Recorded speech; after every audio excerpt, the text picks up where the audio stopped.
द्वारा देखिए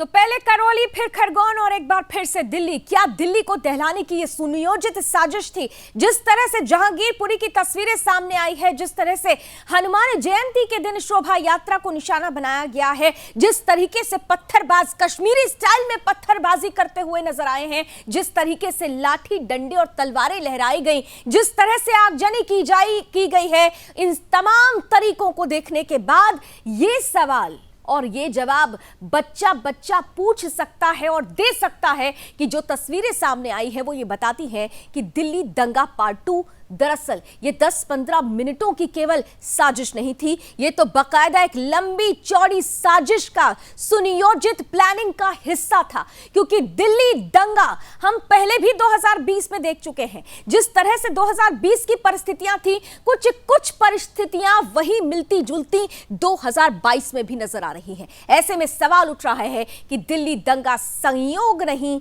साजिश है। साजिश है तो जिन चेहरों को अब तक सामने लाया गया है, क्या ये साजिश वहीं तक सीमित है या ये तार और ज्यादा दूर तक जुड़ते आ रहे हैं? जिस तरीके की परिस्थिति बनी है, ब्लेम गेम का खेल चल रहा है, एक दूसरे पर आरोप लगाया जा रहा है, लेकिन जवाबदेही किसकी होती है? कौन है जिम्मेदार? देश की राष्ट्रीय राजधानी दिल्ली को दहलाने के लिए आइए उन तमाम मुद्दों पर हम सवाल और जवाब का सिलसिला शुरू करें, लेकिन उससे पहले चंद तस्वीरें आपके सामने रखते हैं। एक बार फिर से देखिए, ये वही 2 तस्वीरें हैं जो ये बता रही है कि एक तरफ पूरे देश में हनुमान जयंती की धूम थी, लेकिन दूसरी तरफ देश की राष्ट्रीय राजधानी दिल्ली के जहांगीरपुरी में जब हनुमान जन्मोत्सव पर हनुमान भक्त, राम भक्त एक शोभा यात्रा लेकर निकलते हैं तो अब इलाकों का चयन करना पड़ेगा, क्योंकि एक विशेष समुदाय के बहुल इलाकों में ये शोभा यात्रा जो हिंदू पर्वों से जुड़ी हुई है, उनका जाना खतरे से खाली नहीं। कुछ ऐसा ही हुआ जहांगीरपुरी में। जैसे ही ये शोभा यात्रा जहांगीरपुरी के कुशल चौक सी ब्लॉक पहुंचती है, जहां पर यह कहा जाता है 1-2 नहीं बल्कि हजारों की संख्या में घुसपैठिए बांग्लादेश रोहिंग्या यहां पर अपना अड्डा बनाकर रहते हैं, उनके गढ़ में जैसे ही पहुंचती है ये शोभा यात्रा, शुरू हो जाता है वो हमला जिसका अंदेशा किसी को भी नहीं था। पत्थरबाजी, केवल पत्थर नहीं बल्कि लाठी और तलवारें भी लहराई गई। देखिए पहली तस्वीर, पथराव करते जिहादी, मस्जिद की छतों पर से, घरों की छतों पर से पथराव हो रहा था। पूरी की पूरी जिहादियों की भीड़ हनुमान भक्तों पर टूट पड़ी थी। और दूसरी तस्वीर में आप देखिए, ये दरअसल कैमरे के 2 हिस्से हम आपको दिखा रहे थे। एक तरफ देख रहे थे आप कि जब पथराव हो रहा था, दूसरी तरफ के हिस्से में ये आप देख सकते थे कि किस तरह से हनुमान भक्तों को भागना पड़ा, क्योंकि उनको पता ही नहीं था, उन्हें यह अंदाजा ही नहीं था कि चंद कदमों की दूरी पर उनके सामने वो जिहादी पत्थरबाज खड़े हुए हैं जो इस पूरी शोभा यात्रा के रंग में भंग डालने की साजिश बहुत पहले कर चुके हैं। ये 2 तस्वीरें अपने आप में ये बताने को काफी हैं कि दिल्ली दंगा दरअसल ये 10-15 मिनटों का संयोग नहीं, ये तो बकायदा सुनियोजित साजिश थी। चंद और तस्वीरें जरा जल्दी जल्दी दिखाते हैं, वो तस्वीरें जो एक एक करके दिल्ली दंगे पार्ट 2 की कहानी को बयां करेंगी। देखिए, मुसलमानों द्वारा एक जबरदस्त पथराव, देखिए क्या कर रहे हैं, देखिए।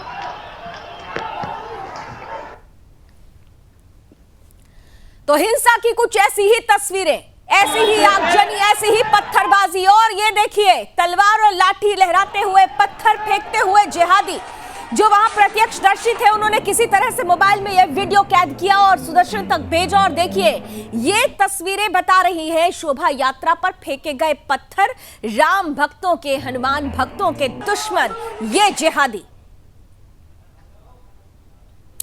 अब ये देखिए, ये वो असलम है जो गोली चलाता हुआ नजर आया है।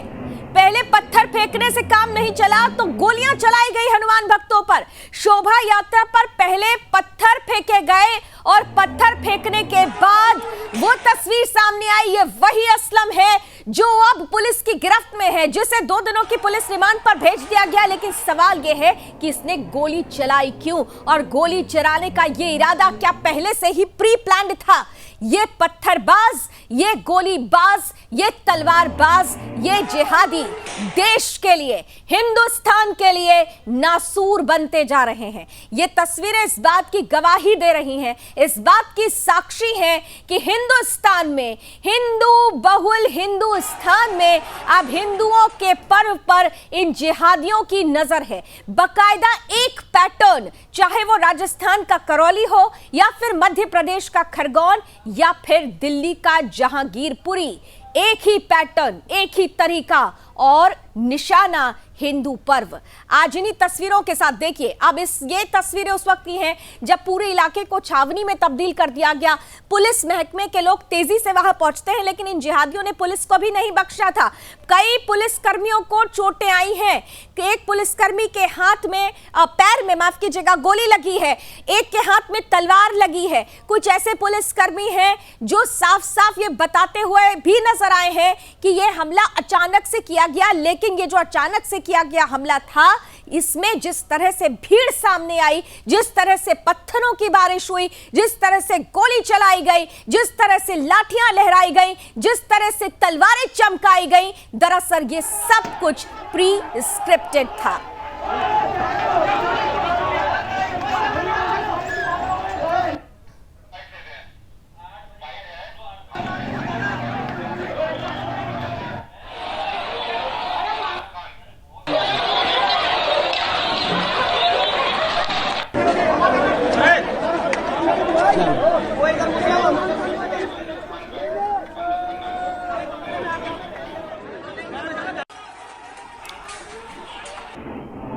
तो एक एक करके ये एक्सक्लूसिव तस्वीरें दिल्ली दंगे की पूरी कहानी आपके सामने रख रही है। और आज सुबह से ही ग्राउंड जीरो पर हमारे तमाम संवाददाता जहांगीरपुरी में मौजूद रहे और उन्होंने जो कुछ भी कल शाम को हुआ और कल शाम से लेकर अभी तक की जो परिस्थिति है उसे जानने समझने की कोशिश की। लेकिन वहां पहुंचने पर एक प्रत्यक्षदर्शी सामने आता है, वो प्रत्यक्षदर्शी जो खुद एक मुसलमान है, और उस प्रत्यक्षदर्शी ने जो बताया उसने सभी के होश फाख्ता कर दिए।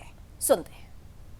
अमजद खान। अमजद जी, कल क्या घटना हुई थी, आप बताइए अपने। पहले यहाँ से हनुमान चाट 40 जा रहा होगा, तो यहाँ पर रुक के नारे वारे लगा रहे थे। इतने में ये मुसलमान लोगों को बुरा लगा हुआ, इन्होंने पथराव कर दिया। पत्थर पहले किसने फेंके? इन्होंने मारे, मस्जिद से नहीं मारे, मस्जिद के बाहर से मारे लोग। एक बार फिर से दीपक, एक बार फिर से पूछिए, पथराव किसने किया, एक बार फिर से पूछे। बिल्कुल बिल्कुल, पथराव किसने किया?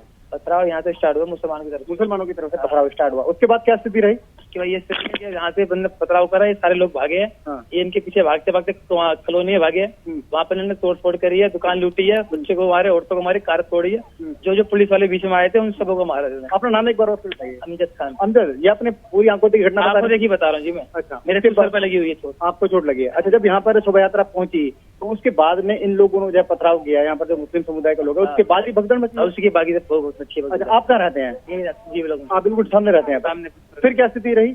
उसके बाद पुलिस प्रशासन आ गई, तो रोका लगी कर रहे, हम तो रुक गए थे, ये तो पुलिस वाले के सामने। दीपक, आप ये भी पूछिए कि जो पथराव हुआ, पत्थर कहाँ से आए, आगजनी के लिए बोतलें कहाँ से आई? यहीं से हुए, यहाँ से कुछ नहीं हुआ। अच्छा, आगजनी, पत्थरबाजी सब यहीं से हुआ है। अच्छा, और पुलिस वाले भी पथराव भी इन्होंने करा, तलवारें भी इनके हाथ में थी, सब कुछ इनके हाथ में था। यहाँ के तो पब्लिक सिर्फ घर से बाहर आए थे बचने के लिए कि तोड़ फोड़ ना करे, लूटपाट ना हो, ये चक्कर मार आए थे। सबसे बड़ी एक्सक्लूसिव बात आ गई है। अफजल हमारे साथ में है, इनका कहना है कि बिल्कुल सामने रहते हैं। हाँ। और ये भी देखो इसी विशेष समुदाय से, लेकिन सच बोलते हुए नजर आ रहे हैं कि पहले जो पत्थरबाजी घटना सामने आई, जो आगजनी की घटना है, वो वहीं से शुरू हुई और उसके बाद जो है शोभा यात्रा पर पथराव हुआ। उसके बाद जो है जहां पर दंगा भड़का और यहाँ पर जो हिंदू समुदाय के लोग थे यहाँ से भागे और अपना बचाव करते नजर आए। देखिए, जब ग्राउंड जीरो पर संवाददाता दीपक खामरा मौजूद थे तो उनको ये प्रत्यक्षदर्शी मिल गए जो खुद मुस्लिम समुदाय से थे, लेकिन सच बोल गए, बता गए कि आखिर ये जो सब कुछ हुआ दिल्ली में ये प्री प्लान था। पत्थर किधर से फेंके गए, कहां से बॉटल्स इकट्ठा की गई, कहां से डंडे इकट्ठा किए गए, ये सब कुछ दूध का दूध पानी के पानी की तरह साफ और स्पष्ट हो जाता है। इन सब के बीच में राजनीति क्योंकि तेज हो चुकी है। हम बस चंद सेकेंड्स पे अपने मेहमानों के पास चलते हैं, लेकिन उससे पहले कुछ रिएक्शंस हैं, पॉलिटिकल रिएक्शंस हैं, जरा जल्दी जल्दी सुन लेते हैं। जहांगीरपुरी में ये जो कल दंगे हुए हैं, हनुमान जयंती के शोभा यात्रा पर जो हमला किया गया है, जिहादी हमला, और जो लोग पकड़े जा रहे हैं, पुलिस पर गोली चलाने वाला मुख्य अपराधी अंसार, जिसको पुलिस ने पकड़ा है, हथियार भी बरामद किया है, या बाकी सभी लोग जो पकड़े गए हैं, इन सब लोगों का दिल्ली के दंगों से, शाहीन बाग के प्रोटेस्ट से भी कनेक्शन रहा है।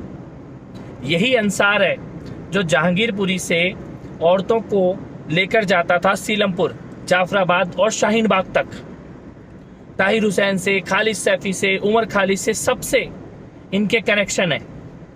और मुझे लगता है कि जब जहांगीरपुरी के आतंकी हमले की जांच हो रही है, तब अंसार के और बाकी अपराधियों के दिल्ली दंगों के क्या कनेक्शन थे, उसकी जांच भी जरूर की जानी चाहिए। नहीं, देखिए, बहुत सारी चीज़ें और बहुत सारा डिटेल्स जो है वो इन्वेस्टिगेशन के बाद सामने आएगा और उस इन्वेस्टिगेशन के बाद इसकी क्लैरिटी होगी। बहरहाल जो वर्बल ऑल्टरकेशन, फिजिकल ऑल्टरकेशन और उसके बाद जो दंगा, सर, असलम पे हथियार कहाँ से आया? सर, वेपन विषयों पर investigation, sir, weapon source detail में चल रहा है, वेपन वो सोर्स इन्वेस्टिगेशन का पार्ट अच्छा, है। जैसे आरोप लगाया जा रहा है कि क्या मस्जिद के अंदर घुसने की कोशिश की, तो ये आया है सर इन्वेस्टिगेशन? नहीं, देखिए, अभी ये सारा मसला इन्वेस्टिगेशन का है। अभी हम लोग लेट अस सर, वेपन का कोई video jump to the any sir, weapon कुछ वीडियोस आए हैं, कुछ सीसीटीवी का कवरेज आया है, कुछ हमारे पास ह्यूमन इंटेलिजेंस, अभी तो काफी सर, वेपन का बता, होना है। सर, वेपन का बता दीजिए, पता वेपन लगेगा। अवैध था या कैसा था? निश्चित रूप से वेपन अवैध था और अवैध तरीके से उसको यूज किया गया है, तो इसीलिए उस पर कानूनी कार्रवाई हुई और बाकी इन्वेस्टिगेशन आगे होगा और उससे पता लगेगा। बांग्लादेशियों का कनेक्शन निकल के सामने आ रहा है? आरोप लगा रहे हैं कि बांग्लादेश नहीं, अभी इस तरह की कोई भी बात कहना उचित नहीं होगा, प्रीमैच्योर होगा, इन्वेस्टिगेशन होने दीजिए। सर, पुराना भी रिकॉर्ड है असलम और अंसार दोनों का। गोली चलाने में आरोप में गिरफ्तार? नहीं, जिस सरगने की बात जो एफआईआर में नामजद अंसार है, उसके साथ इन्वॉल्वमेंट वेरियस तरह के क्राइम्स के रहे हैं। जैसे सर हिस्ट्री शीटर है, उस पर पुलिस का ड्यू सर्वेलेंस रहा है, तभी तो इतने तरह के केसेस हैं। और जो दूसरा असलम जिसके गोली चलाने की बात आई है और जिसके पास से जो अवैध वेपन निकला है, उसका भी एक इन्वॉल्वमेंट मारपीट। देखिए, सबसे पहले जब शोभा यात्रा हो रही थी और जो वर्बल फिजिकल ऑल्टरकेशन और दंगा की स्थिति जब पैदा हुई है, चूंकि पुलिस साथ में थी, इसीलिए जो हमारे पुलिसकर्मी थे, इन्होंने ह्यूमन वॉल बनाकर दोनों ग्रुप को बिल्कुल अलग कर घंटों कंटेन करके रखा है। अश्रु गैस के गोले छोड़े हैं। वही कारण है कि आप देख रहे हैं कि जो पुलिसकर्मी 7-8 पुलिसकर्मी घायल हुए हैं और जो सिटीजन्स हैं, सिटीजन्स में से एक। और इसी के साथ हमारे साथ तमाम मेहमान जुड़ चुके हैं। अतिथियों का स्वागत करती हूँ। हमारे साथ इस वक्त जुड़ रहे हैं विश्व हिंदू परिषद के राष्ट्रीय प्रवक्ता विनोद बंसल जी, साथ ही साथ हमारे साथ जुड़ रहे हैं बीजेपी प्रवक्ता धनंजय गिरे जी, और साथ ही साथ हमारे साथ कुछ ही देर में जुड़ेंगे आम आदमी पार्टी का में जुड़ चुके हैं और मुस्लिम स्कॉलर भी हैं मेहताब उस्मानी साहब, और हमारे साथ इस वक्त जुड़ रहे हैं हिंदू वाहिनी मंडल के अध्यक्ष अरविंद मिश्रा जी, जो जहांगीरपुरी के निवासी भी हैं। आप सभी का बहुत बहुत स्वागत। और मैं शुरुआत विनोद बंसल साहब आपके साथ करना चाहती हूँ, क्योंकि इतने सालों में न जाने कितने डिबेट्स मैंने आपके साथ किए हैं, कितनी चर्चाएं हुई हैं, और हर बार एक निष्कर्ष निकलता रहा कि देखो, अभी आने वाला वक्त बाकी है। वो वक्त बाकी है जो बताएगा कि हिंदू अब अल्पसंख्यक हो रहा है और बहुसंख्यक कौन हो रहा है। हमने बहुत चर्चाएं की है। जब राष्ट्रीय राजधानी दिल्ली के जहांगीरपुरी में ऐसी तस्वीरें सामने आती हैं, जब हिंदू पर्वों की शोभा यात्राओं को निशाना बनाया जाता है, तब तो मुझे लगता है अब कुछ बचा ही नहीं है। ठीक है, बिल्कुल। अभी की देखिए, देश भर में जिस तरह से हमले हुए हैं, हमारे बात तो नहीं कोई मैं क्या बोलना चाहती कर रहे हैं, और जिस तरह से देश भर में हमले हुए हैं और उसका एक रेप्लिका दिल्ली में भी देखा गया, उससे एक बात तो स्पष्ट हो गई कि ये इन जिहादियों के मंसूबे कितने बुलंद हैं और इनकी पैठ शासन प्रशासन में कितनी है। जो आपने कहा था कि उनकी ऐसी जिहाद, उसके जो गुर्दे हैं वो कितने प्रभावी हमारे प्रशासन शासन में है। और तीसरी बात ये, इस प्रकार दिल्ली के लगातार जो है वो इसको रोहिंग्याओं को, बांग्लादेश घुसपैठियों को, देश की जनता का जो हार्ड एंड मनी है, दिल्ली के लोगों का जो टैक्स का पैसा है, उसको फ्री में लुटा रही है और उन्हीं को पर हमला करवा रही है। आप देखिए कितनी जगह इन्होंने रोहिंग्याओं की और ये जो बांग्लादेशी घुसपैठियों की बस्तियों को बसाया, और वही बस्ती वाले लोग जो है ये आतंकी हमला हिंदुओं पर कर रहे हैं। अब समय आ गया है कि देखिए कि बाबा, मामा और दादा के बाद में अब ये भाईजान भी खड़ा हो।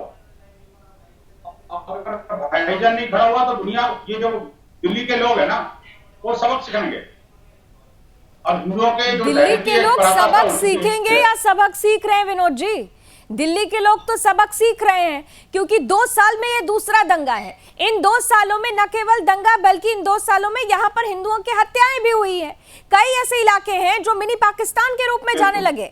आप सोचिए कि देश की राष्ट्रीय राजधानी दिल्ली, लेकिन कहा क्या जाता है मिनी पाकिस्तान। ये अपने आप में बहुत शर्मनाक है।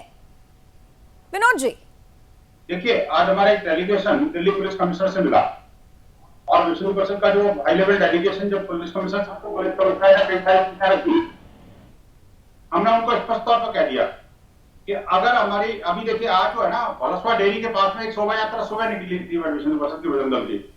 उस शोभा यात्रा का जो रूट फिक्स था, पुलिस से परमिशन भी मिल गई थी, पुलिस का डीसीपी हमारे साथ चल रहा था। लेकिन अचानक क्या हुआ कि जब यात्रा का जो गंतव्य था, उससे लगभग 700 मीटर पहले ही डीसीपी सामने खड़ा हो गया कि अब आप आगे नहीं जा सकते। हमने पूछा क्यों? बोले नहीं, अब यात्रा यहीं समाप्त करनी पड़ेगी। अब देखिए कि जो पुलिस स्वयं रोक रही है, तो आखिरकार जिहादियों को क्या गलती है? ये बात हमने जब पुलिस कमिश्नर को कही तो उन्होंने कहा भी ऐसा है कि वो कुछ सेंसिटिव एरिया होते हैं, ये होते हैं, वो होते हैं। हमने आज स्पष्ट तौर पर पुलिस कमिश्नर को बता दिया कि देखिए, या तो हमें लिख के दे दीजिए, क्या हिंदू बस्तियों, मुस्लिम बस्तियों से हिंदू नहीं जा सकता, ठीक है, कोई बात नहीं।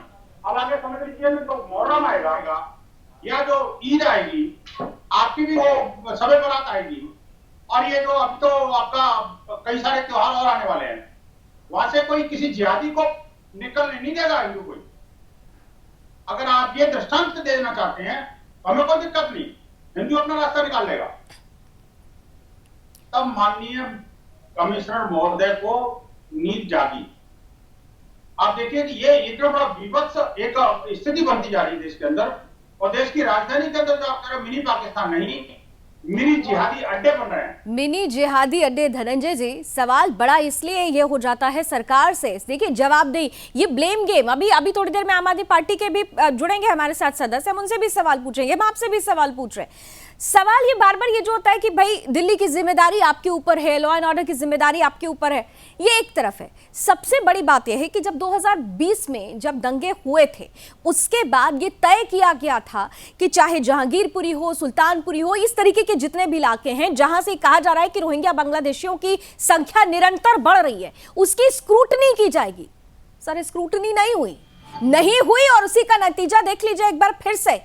दिल्ली दंगे ये साजिश है, ये संयोग और प्रयोगशाला की हम जो बात करते हैं ना, ये प्रयोगशालाएं तो बहुत पहले से बन रही थी, अब तो फाइनल केमिकल रिएक्शन सामने आ रहा है। सर धनंजय जी, लावणी जी, इस घटना को सामान्य रूप में नहीं देखा जा सकता, तो एक सामान्य घटना नहीं माना जा सकता, क्योंकि इसमें भारत के विध्वंस की आशंका है, वही हिंदुओं के ऊपर खतरों का है। ये घटना दिल्ली में घट रही है, हिंदुस्तान के दिल में, भारत की राजधानी में घट रही है। चौथा, यह अल्पसंख्यक समुदाय के पूरे चाल चरित्र, चेहरा, पारंपरिक हिंसक और बेखौफ प्रवृत्ति को भी दर्शाता है। और दिल्ली के वर्तमान सरकार, वर्तमान निजाम, केजरीवाल की कुत्सित सोच तो सर्वविदित है। पिछले दंगे के दंश और मुख्यमंत्री केजरीवाल जी के विधायक और उनके पार्टी के कारस्तानियों से सभी परिचित हैं। उनके पार्टी के कुछ नेता भी उस केस में अंदर हैं, उन पर ऑलरेडी केसेस चल रहे हैं। ये ऐसे लोग हैं जिनको प्रशासन किसी की चिंता नहीं करते। आपने खुद ही कहा अपनी बात में कि कश्मीरी स्टाइल में पत्थरबाजी, इसके एक लंबे संदेश हैं। जो आपने बात कही समझने वाली बात है, जो से स्टाइल की आप चर्चा कर रहे हैं और जो शब्द आप ला रही हैं अपनी बातों में कि मिनी पाकिस्तान, तो ये लोग पुलिस प्रशासन किसी चिंता नहीं करते। इस प्रकार की घटनाएं कई प्रकार के पूर्व की चुकों का नतीजा है। भाई, देश का बंटवारा तो धर्म के आधार पर हुआ था ना, जिन एक्सचेंज ऑफ पॉपुलेशन थ्योरी दी थी, जिसको बाबा साहब ने माना था। बाबा साहब डॉक्टर भीमराव अम्बेडकर इस जमात को अच्छे से समझते, शायद उससे बेहतर समझते थे। और तो बात एक और आपने उठाया, रोहिंग्या की बात उठाई, बांग्लादेशियों की बात उठाई, तो वो तो एक जगह आ करके एक पॉकेट को फंस जा रहे हैं। इस देश के कई हिस्सों में 500 जगह ऐसे जहां के आप पहचाना मुश्किल किया, जीना मुश्किल कर दिया है, एक पॉकेट के रूप में बसते हैं। फिर विस्तारवादी नीति की तरह धीरे धीरे पे आपको सर, तो फिर इसका खात्मा करेगा कौन? खात्मा करने की जिम्मेदारी क्या, खात्मा करने की जिम्मेदारी आपको इसीलिए तो लेकर आया गया था ना कि ऐसी परिस्थितियों को दूर किया जाए। बहुत बेहतरीन आपकी सरकार ने काम किया, इसमें कोई दो राय नहीं है। लेकिन अगर ऐसी परिस्थिति दोबारा बन रही है, ऐसी परिस्थिति दोबारा केवल बन नहीं रही है बल्कि उससे ज्यादा अगर बदतर हो रही है, तो ये तो फिर आपके लिए भी चैलेंज है ना। मैंने कहा ना कि ब्लेम गेम से काम नहीं चलेगा, अकाउंटेबिलिटी तय करनी होगी ना सर, अकाउंटेबिलिटी तय करिए। मैं उसी बात पर आता हूँ, आपकी बात पे आता हूँ। दो बातें हैं। एक सीरियस डिस्कशन ये है कि इस देश में अल्पसंख्यक समुदाय, अल्पसंख्यक कहते किसको है, इसको पुनः परिभाषित करने की जरूरत है। 20 करोड़ की आबादी को, दंगाई को, आतंक फैलाने वाले को, दहशतगर्दों को आप अल्पसंख्यक नहीं कह सकते, इसको पुनः परिभाषित करने की जरूरत। दूसरी, जो आप सरकार की बात कर रही है, हमारी जिम्मेवार सरकार देखिए उत्तर प्रदेश है, बड़ी आबादी है, इतने बड़े कार्यक्रम होते हैं, एक दंगा नहीं होता है, एक पत्थर नहीं चला। दिल्ली में क्यों चला? क्योंकि प्रशासन इस देश के समाज को, इस देश के मन पसंद आपको सबको सोचना पड़ेगा। स्थानीय सरकारों का कितना बड़ा योगदान होता है। अगर स्थानीय सरकारें उनके साथ सहयोग करती हैं, विनोद जी सहमत हैं आप जो धनंजय जी कह रहे हैं, इस पर रिएक्ट कर दीजिए, फिर मैं जल्दी से अरविंद जी के पास जाऊंगा। विनोद जी आप सहमत हैं जो बात धनंजय जी कहना चाह रहे हैं कि केवल एक को अकाउंटेबल किया जा सकता है, या इस ये टोटल अकाउंटेबिलिटी का सवाल है? देखिए, अब अकाउंटेबिलिटी अगर कोई और करेगा तो निश्चित रूप से वो आगे विजयी का आशीर्वाद जनता से लेगा जी। अन्यथा तो ये देखिए, जनता इसको अच्छी तरह से जानती है कि किसके साथ क्या व्यवहार किया जाए। अगर दुश्मनों को, आतंकियों को, देश विघातक शक्तियों को आप पनाह दोगे और उनको पैसा भी खर्च करोगे, उनके ऊपर उनको फ्री का बिजली, पानी और उसकी सबकी सप्लाई भी करोगे, और ऊपर से 10-10 हजार रुपए का पैकेट भी बांटोगे, तो आखिरकार वो हमले ही तो करेंगे। बिल्कुल। ये चीजों का आखिरकार विरोध क्यों नहीं हुआ आज तक? और ये जो जिहादियों का जो भाईजान है, उसके विरुद्ध जनता क्यों नहीं खड़ी हो रही अभी? ये बड़ा विचित्र विषय है। आप देखिए, ये जो इलेक्शन में आए थे तब इन्होंने नशा मुक्त दिल्ली का वादा किया था, अब नशेड़ी दिल्ली बनाने चल पड़े। अब ये देखिए, जब कहते थे, हमने जब इलेक्शन में आए थे तो कह रहे थे कि हम अपीचमेंट पॉलिटिक्स नहीं करेंगे, और आने के बाद में सारा अपीचमेंट पॉलिटिक्स क्या, हिंदुद्रोही पॉलिटिक्स में उतर आए। आखिरकार ये जो जिहादियों को, बांग्लादेशी घुसपैठियों को और आतंकवादियों को पोषण, समर्थन और प्रश्रय, और आप देखिए क्योंकि उनको वोट बैंक देखना है ना सर, क्योंकि उनको वोट बैंक देखना है और उसी का नतीजा हम भुगतते हैं। यहाँ पे हमारे साथ अरविंद जी भी जुड़े हुए हैं। अरविंद जी जो न केवल हिंदू वाहिनी मंडल के अध्यक्ष हैं, बल्कि खास तौर से विशेष रूप से इसलिए हमारे साथ आज जुड़े हैं क्योंकि वो जहांगीरपुरी के निवासी भी हैं। जहांगीरपुरी के बारे में अरविंद जी देखिए, कल जो हुआ वो सुनियोजित था, अब तस्वीरें इस बात की साक्षी हैं, लेकिन इसके इतर मैं आपसे जानना चाहती हूं, क्योंकि आप जहांगीरपुरी में रहते हैं, वहां का माहौल कैसा रहता है, वहां हिंदुओं के लिए क्या परिस्थितियां रहती हैं आम दिनों में, जरा हम चाहते हैं कि हमारे दर्शकों को आप जरूर बताएं। देखिए, मैं बताता हूं आपको, इससे पहले मेरी एक छोटी सी आपत्ति है, इसमें जो आपने दिल्ली दंगा पार्ट 2 लिखा, ये दिल्ली दंगा नहीं है, ये एकदम हमला था। दंगा तब होता जब दोनों तरफ के लोग होते, एक तरफा हमला था, इसलिए दंगा नहीं था। ये एक विषय। और जो आपने प्रश्न किया वो बताता हूँ, जहां पर ये घटना घटी है उस पूरी रोड पर, कुशल सिनेमा चौक से मंगल बाजार चौक के बीच में लगभग 500-600 मीटर का एक ये पैच है, यहाँ कबाड़ी बाजार लगता है, और ब्रांडेड कंपनियों के गैजेट्स आपको 10 रुपए से लेके 50 रुपए में अवेलेबल हो जाएंगे। ये उस जगह की स्थिति है। वो जो मस्जिद है वो पूरी तरह ग्रीन बेल्ट में बनी हुई है, और लगभग वहां 40 मकान पूरे ग्रीन बेल्ट को बना के बने हुए, जिस पर से ये पथराव हुआ था। इसके बाद उन मकानों के अंदर भैंसे के, नॉर्मल डेज में भैंसे के बड़े बड़े वो जो उनकी लाशें हैं वो टंगी मिलेंगी, मछली मार्केट मिलेगी, जिसमें पुलिस और प्रशासन घुसने से डरता है। ये स्थिति है वहां पर। हालात ये है कि पिछले 10 साल से दिल्ली नगर निगम या पुलिस ने कोई भी जो एंटी इंक्रोचमेंट ड्राइव होती है वो नहीं चलाती, जबकि एमसीडी की ओर से बार बार वहां के लिए ऑर्डर तो निकलता है, रिटर्न ऑर्डर होता है कुशल सिनेमा रोड की सफाई करना, लेकिन वो क्या करते हैं कि किसी दूसरी रोड की सफाई करके और अपने कर्तव्य की पूर्ति करते हैं। और ऐसे अभी रिसेंटली मैं बताता हूँ, 11 तारीख को 11 तारीख को ये घटना हुई कि उसी सी ब्लॉक के अंदर जो 1001 से आगे के मकान है वहां हिंदू मेजोरिटी है। उस हिंदू मेजोरिटी के अंदर बाकायदा एनक्रोचमेंट चली बी 1001 से सी 1050 तक की पूरी रोड और बीसी ब्लॉक की रोड पूरी तरह से साफ करवा दी गई। लेकिन 1000 से नीचे के मंदिरों पर कोई ड्राइव नहीं चली, वहां पुलिस नहीं घुसती है, वहां एमसीडी नहीं घुसती है, वहां चालान नहीं कटते हैं और वो पूरी तरह से इलीगल स्लॉटर हाउस चलते हैं, सब प्रकार के नशे के धंधे वहां चलते हैं। ये सब कुछ होता है।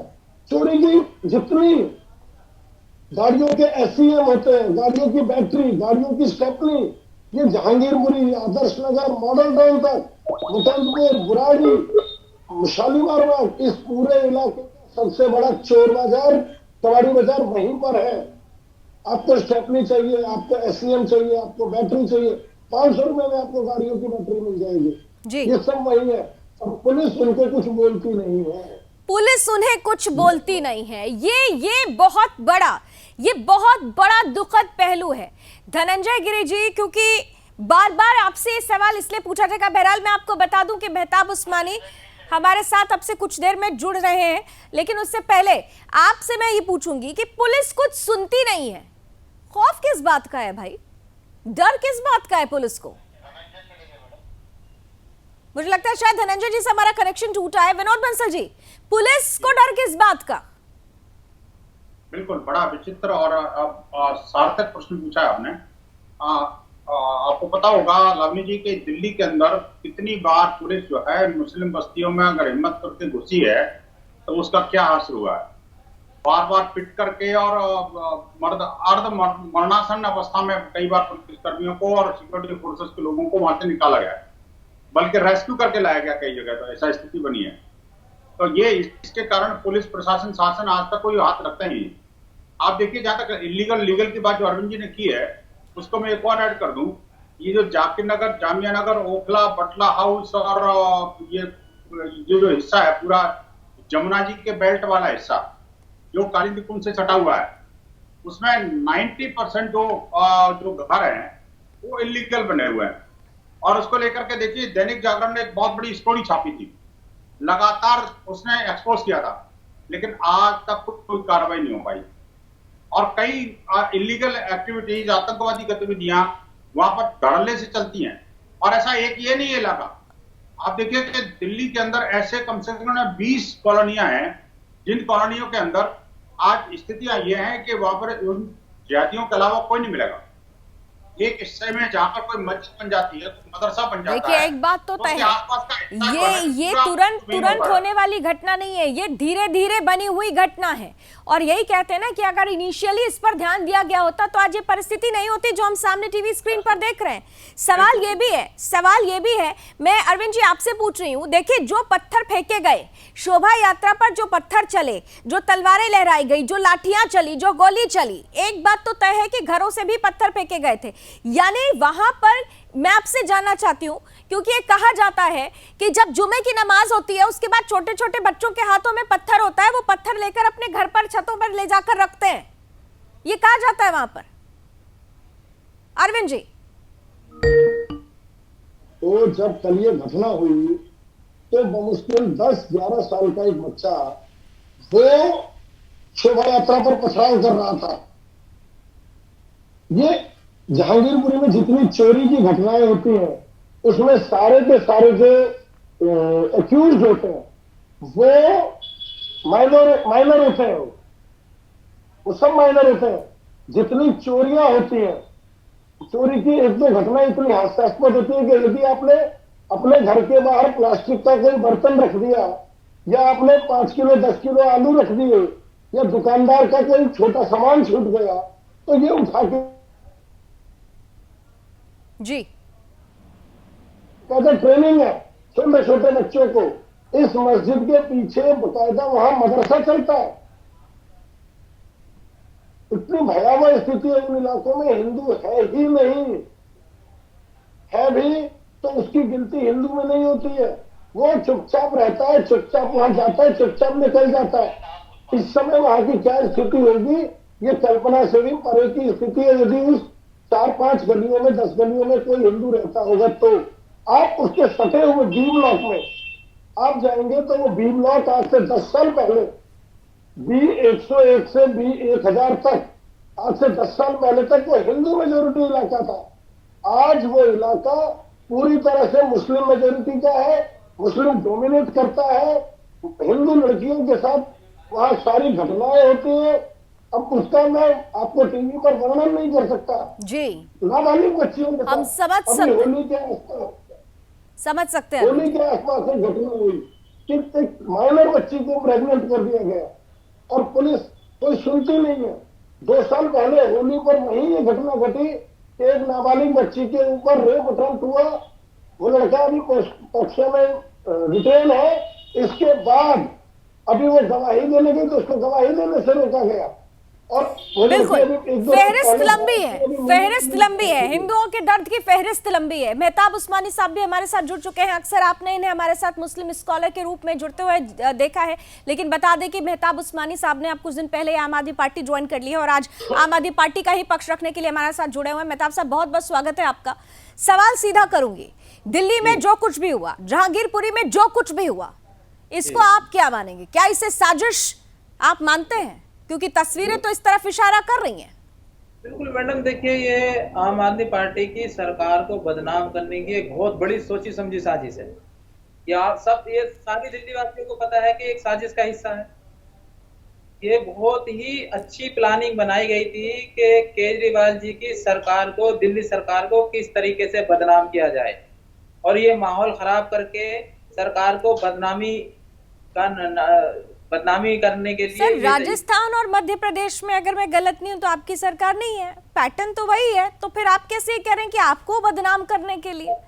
मैडम, ये जिहादी जो पत्थर लेकर आए, उनका अरविंद केजरीवाल और आम आदमी पार्टी से क्या कनेक्शन है? जरा कनेक्शन क्लियर कर दीजिए। कैसे आप कह रहे हैं कि आपको बदनाम कर रहे हैं? मध्य प्रदेश में दंगे हुए, राजस्थान में दंगे हुए, ठीक है ना, दोनों में एक ही संगठन के लोग थे, एक ही संगठन के लोग।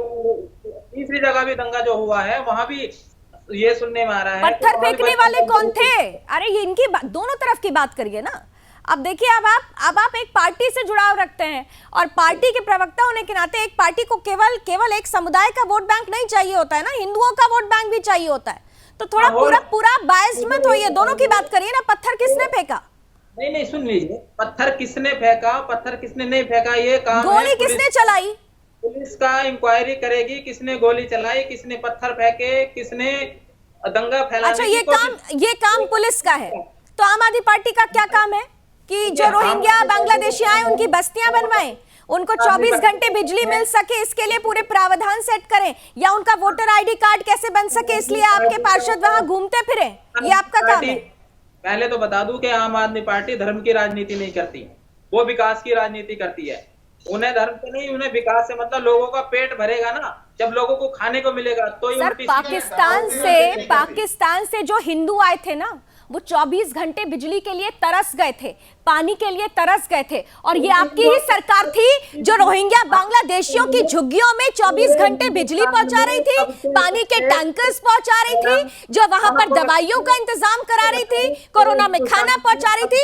ये बात ना, ये आप अगर करेंगे ना तो बहुत सारी परतें खुलेंगी। विनोद बंसल साहब, देखिए रामनी जी, सिर्फ इतना ही नहीं है, इन्होंने तो जिहादियों को तनख्वाह भी बांटी है। आप देखिए कि आप मस्जिद के मौलवी को, मुअज्जिन को और वो अजान पढ़ने वाले को जो धर्मांतरण का संदेश देता है, ला इलाहा इल्लल्लाह, और वो ला इलाहा इल्लल्लाह के माध्यम से भारत के हिंदुओं को भड़काने की कोशिश करता है कि अल्लाह से बड़ा कोई है ही नहीं और अल्लाह ही सिर्फ उपासना योग्य है। और ये इसको जो है ना, मस्जिद के ऊपर से दिन में 5 चीख के चिल्ला के मुंह खोल के और हिंदुओं को सुनाया जाता है कि अल्लाह से बड़ा कोई नहीं है। और ये बार बार कहते भी है कि जो अल्लाह को नहीं मानता वो काफिर है, वो काफिर की सजा मौत है। आप देखिए कि ये जो बातें हैं, ये आम आदमी पार्टी का जो नया प्रवक्ता है वो सामने दिख रहा है। और आप देखिए कि ये जो रोहिंग्याओं को, बांग्लादेशी घुसपैठियों को, उनको सब कुछ फ्री में बांटते हैं। और हिंदू जो हमारे जो कोरोना काल में भी जो मंदिर के पुजारी थे या जो और पीड़ित बच्चे थे, उनको कभी नहीं आप देखिए कि जब वो हिंदू की मौत होती है दिल्ली के अंदर, अरविंद केजरीवाल का मुंह नहीं जम जाता है। और अगर कोई जिहादी को कोई कोरोना से भी मौत हो जाती है तो वो जाके 10 लाख का चेक दे के आते हैं। ठीक है, मेहताब उस्मानी जवाब दीजिए, मेहताब उस्मानी जवाब दीजिए। सुरक्षा व्यवस्था में आप जीरो हो, दिल्ली पुलिस आपसे कमांड नहीं हो रही है। दिल्ली पुलिस दिल्ली सरकार के अंडर में दो, एक भी दंगाई बिल से बाहर नहीं निकलेगा। दिल्ली पुलिस से उसको भी जिहादी बना देंगे, वहां भी जिहादी बना देंगे। आप जिहादियों की भर्ती कर देना जिससे हिंदू जिंदा ही नहीं रहेगा। ये अच्छा एक सेकंड मेहताब उस्मानी साहब ने कहा दिल्ली पुलिस को दे दो आपके कंट्रोल में, मतलब सिर्फ इसके लिए ऐसे करने से ही कंट्रोल हो सकता है, आपकी कोई रिस्पॉन्सिबिलिटी नहीं है। रोहिंग्या बस्तियों को बसाने के पीछे आप लोगों का हाथ था या नहीं था? पहले ये बताइए, वोटर आईडी कार्ड कौन बना रहा था? नहीं, पहले मुझे क्लियर करिए, पानी कौन पहुंचा रहा था, ये दवाइयां कौन पहुंचा रहा था, बिजली कौन पहुंचा रहा था, वोटर आईडी कार्ड कौन बना रहा था, बस्तियों में घूमने के लिए, वहां पर लोगों से मिलने के लिए कौन पहुंचा था, इफ्तार पार्टी में कौन गया था, ये बताइए ना पहले। सारी रिस्पॉन्सिबिलिटी मतलब दिल्ली पुलिस को आपके हाथ दे दो, उसके बाद सब कुछ कंट्रोल हो जाएगा। जो आपको करना चाहिए वो आप कर नहीं पा रहे हैं। दिल्ली में भुखमरी कंट्रोल कर लिए हमने, बेरोजगारी कंट्रोल कर लिए हमने, क्या बात कर रहे हैं? कंट्रोल कर लिए, तो हम क्राइम भी कंट्रोल में कर लेंगे। अरविंद मिश्रा जी लीजिए, आम आदमी पार्टी से जुड़े हुए मेहताब उस्मानी कह रहे हैं भाई कि पुलिस को दे दो, हम सब कंट्रोल कर लेंगे। जरा इनको आईना दिखा दीजिए। रोजगार दे दिया, सबके हाथों में कहा कि भाई हम रोजगार की बात करते हैं, बिल्कुल ठीक कहा इन्होंने। ये केवल इमामों के वेतन की बात करते हैं। दिल्ली सरकार केवल इमामों को वेतन देती है। दिल्ली सरकार सीधे धर्म के आधार पर बंटवारा करती है। दिल्ली सरकार धर्म के आधार पर सब संसाधनों का बंटवारा कर रही है। दिल्ली सरकार तो कर रही है। अभी अरविंद जी आप स्क्रीन पर नहीं है, ठीक है, स्क्रीन पर अरविंद जी अभी आप नहीं है, मैं आपको लेती हूँ। अरविंद जी अभी आप स्क्रीन पर नहीं, स्क्रीन पर विनोद बंसल जी और मेहताब उस्मानी साहब है। विनोद जी, मेहताब उस्मानी साहब ने जो कहा जरा उसका जवाब दीजिए। जी विनोद जी। लावनी जी, मैं ही कह रहा हूँ, देखिए कि बार बार ये जो फ्री बांटने करके देश की राजधानी की जनता का ये जो चीरहरण कर रहे हैं, आप देखिए कि पैसा भी लूट रहे हैं, वोट भी लूट रहे हैं और ऊपर से उन्हीं के ऊपर हमला भी करवा रहे हैं, उन्हीं के पैसे से उन्हीं पर हमला। आप देखिए कि देश की राजधानी का बड़ा दुर्भाग्य है कि ये जब वोट दिए थे तब इन्होंने कल्पना नहीं की थी वोटर्स ने कि ऐसा भी कोई नेता भाईजान आएगा जो कि जिहादियों का भाईजान होगा और सिर्फ बांग्लादेशी घुसपैठियों का भाईजान होगा, रोहिंग्याओं के लिए अपना आंसू बहाएगा। आप देखिए कि जब विधानसभा के अंदर या कश्मीर फाइल के ऊपर चर्चा होती है तो किस तरह से ऐसे चिढ़ाने के मूड में बोलते हैं कि इसको यूट्यूब पर डाल दो। ये इससे बड़ा उपहास हिंदू समाज को और क्या हो सकता है? ये जिहादियों के मामा है। मेहताब उस्मानी जल्दी से जवाब दीजिए फिर मैं समाप्त करूंगी। मेहताब उस्मानी जल्दी से जवाब दीजिए फिर मैं समाप्त करूंगी। देखिएगा, आप ये सोच के जवाब दीजिएगा, मेहताब उस्मानी ये सोचकर जवाब दीजिएगा कि आम आदमी पार्टी या तो तय कर ले कि उसको सिर्फ एक विशेष वर्ग का, मुसलमान समुदाय का ही वोट चाहिए, फिर हिंदुओं का वोट चाहिए या नहीं चाहिए, ये तय करके जवाब दीजिएगा। दिल्ली सरकार हाथ जोड़ के अपील करती है कि किसी के बहकावे में ना आए, दोनों समाज से किसी के बहकावे में ना आए, इन लोगों के बहकावे में आके। चलिए, बहकावे की बात आप कर रहे हैं, लेकिन कदम किसके बहके हैं ये पूरे देश ने देख लिया, पूरी दुनिया ने देख लिया। थैंक यू सो मच, बहुत बहुत धन्यवाद आप सभी का। समय की कुछ सीमाएं हैं, बहुत बहुत धन्यवाद आप सभी ने हमें समय दिया, लेकिन इतना जरूर है दिल्ली में जो परिस्थितियां बनी है, अभी अरविंद जी हमारे साथ जुड़े थे, उन्होंने कहा इसे दिल्ली दंगा मत बोलिए, इसे दिल्ली हमला बोलिए। हम पूरी तरह से सहमत है। दिल्ली पर हुआ हमला जिहादियों द्वारा किया गया हमला, ये हमला ये बता रहा है कि देश की राष्ट्रीय राजधानी में अगर ये परिस्थिति बन रही है तो हिंदुस्तान के कोने कोने में परिस्थिति क्या हो चुकी है, जहां पर 8 राज्यों में हिंदू अल्पसंख्यक हो गया है। संगठित होने की जरूरत है, एकता दिखाने की जरूरत है, हिंदुत्व और सनातन को अपनाने की जरूरत है। आज सोने से पहले हर एक हिंदू से गुजारिश है, आकलन जरूर कीजिएगा। बहुत बहुत धन्यवाद। अभी बस इतना ही। देश और दुनिया की तमाम खबरों के लिए आप जुड़े रहिए सुदर्शन न्यूज के साथ। जय हिंद।